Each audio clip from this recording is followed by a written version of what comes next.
تمام علماء حق کے بیانات اور وظائف سننے کے لیے چینل کو سبسکرائب کریں۔ جزاک اللہ خیر۔ کہ اللہ تعالیٰ نے بے قیمت ہمیں جو سانس لینے کی توفیق اور صلاحیت عطا فرما رکھی ہے کہ بغیر کسی محنت و مشقت کے سانس چل رہا ہے، جب تک چل رہا ہے اس وقت تک زندہ ہے۔ ایک مرتبہ سانس بند ہو جائے ختم۔ تو شیخ سعدی فرماتے ہیں کہ اگر صرف ایک سانس کی نعمت کو بھی تم اگر شمار کرنا چاہو اور اس کا شکر ادا کرنا چاہو تو کر نہیں سکتے۔ اب یہ ایک سانس کی ہے، اپنے وجود کے سر سے لے کر پاؤں تک دیکھ لو، ایک ایک جز اس کا، ایک ایک اس کی رگ، ایک ایک اس کا پٹھا، یہ کیسی نعمت ہے جو اللہ تعالیٰ نے عطا فرمائی ہوئی ہے۔ اب میں نے کہا تھا پچھلے مرتبہ کہ اللہ جل جلالہ نے جو کچھ نعمتیں عطا فرما رکھی ہیں ہمارے جسم میں ہوں یا جسم سے باہر ہوں، ان نعمتوں کا صحیح استعمال کرے آدمی تو یہ نیکی ہے، یہ انسان کے درجات بلند کرنے کا راستہ ہے، اللہ تبارک و تعالیٰ سے قرب کا راستہ ہے کہ اس نعمت کی قدر کر کے اس کو صحیح استعمال کرے۔ تو یہ نیکی کا راستہ ہے۔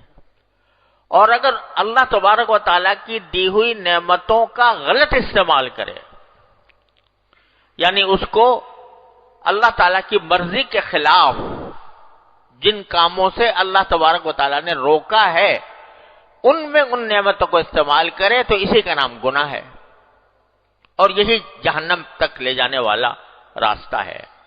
اللہ تعالیٰ ہر مسلمان کو محفوظ رکھے۔ تو ہر نعمت کو ایک تو پہلی بات یہ ہے کہ حق کے شکر تو ادا ہو نہیں سکتا، جیسے شیخ سعدی نے فرمایا۔ کہاں تک انسان ساری زندگی شکر ادا کرنے میں پڑ جائے تو بھی شکر ادا نہ ہو۔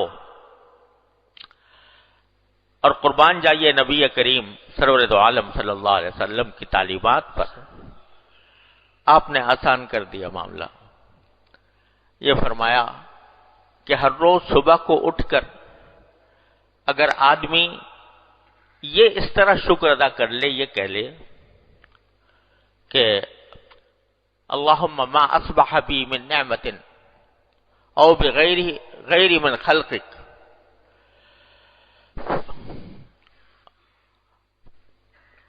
اللہم ما اصبح بی من نعمت او باحد من خلقک فلک الحمد ولک الشکر۔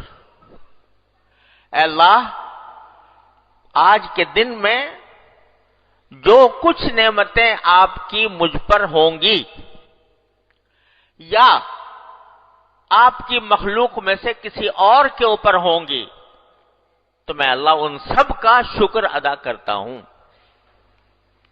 تو رسول کریم صلی اللہ علیہ وسلم فرماتے ہیں کہ یہ بندہ ناشکروں میں نہیں لکھا جائے گا، شکر گزار بندوں میں لکھا جائے گا۔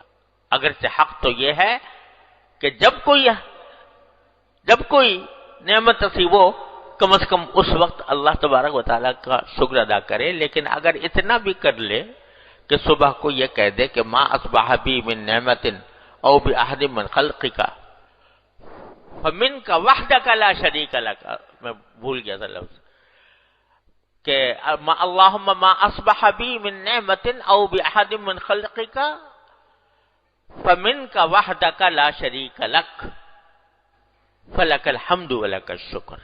اے اللہ، جو بھی نعمت مجھ پر ہو رہی ہے یا آپ کی مخلوق میں سے کسی پر بھی ہو رہی ہے تو وہ خالص آپ کی طرف سے ہے، آپ کا اس میں کوئی شریک نہیں۔ جتنی نعمتیں ہیں وہ سب آپ کی طرف سے آ رہی ہیں۔ اگر میری صحت ہے تو آپ کی طرف سے ہے، اگر میرا وجود ہے تو آپ کی طرف سے ہے، میرا رزق ہے تو آپ کی طرف سے ہے، میری روزی ہے تو آپ کی طرف سے ہے، میرا کام ہے تو آپ کی طرف سے ہے، میرا علم ہے تو آپ کی طرف سے ہے۔ فَمِنْكَ وَحْدَكَ لَا شَرِيكَ لَكَ، آپ کے سوا کوئی شریک نہیں۔ آپ کے اندر آپ کی اس نعمتوں میں کوئی شریک نہیں. فلک الحمد ولک الشکر. تو اللہ آپ ہی کی تعریف ہے، آپ ہی کا شکر ہے. تو رسول کریم صلی اللہ علیہ وسلم فرماتے ہیں کہ جو بندہ روزانہ کم از کم یہ جملہ کہہ لے تو وہ شکر گزار بندوں میں اللہ تعالیٰ لکھ لیں گے اس کو. اگرچہ حق تو شکر کا کسی بھی طرح ادا نہیں ہو سکتا، لیکن اگر اتنا بھی کہہ لے تو اللہ تبارک و تعالیٰ اس کو شکر گزار بندوں میں رکھ لیں گے. رسول کریم سرور دو عالم صلی اللہ علیہ وسلم کا معاملہ تو یہ تھا کہ سراپا شکر، زندگی سراپا شکر تھی. ہر قدم پر اللہ تبارک و تعالیٰ کا ذکر و فکر، ہر قدم پر اللہ تعالیٰ کا شکر ادا کرنے سے عبارت تھی، زبان سے بھی اور عمل سے بھی، کہ اللہ تعالیٰ کی دی ہوئی نعمتوں کو اللہ تعالیٰ کے رضا کے کاموں میں استعمال کرنا. رات کو کھڑے ہوئے ہیں تہجد میں، اعلان ہو چکا اللہ تعالیٰ کی طرف سے کہ قد غفر لک اللہ ما تقدم من ذنبک وما تأخر. اول تو آپ معصوم ہیں، آپ سے گناہ سرزد ہو نہیں سکتا، اور اگر کوئی چھوٹی موٹی کوئی لغزش ہو بھی تو آپ کی اگلی پچھلی ہم نے سب معاف کر دی ہیں. اور پھر بھی رات کو تہجد میں کھڑے ہیں اور پاؤں پر ورم آ رہا ہے. حضرت عائشہ صدیقہ رضی اللہ تعالیٰ عنہ پوچھتی ہے کہ یا رسول اللہ، آپ کیوں اتنا اپنے نفس کے اوپر مشقت ڈالتے ہیں،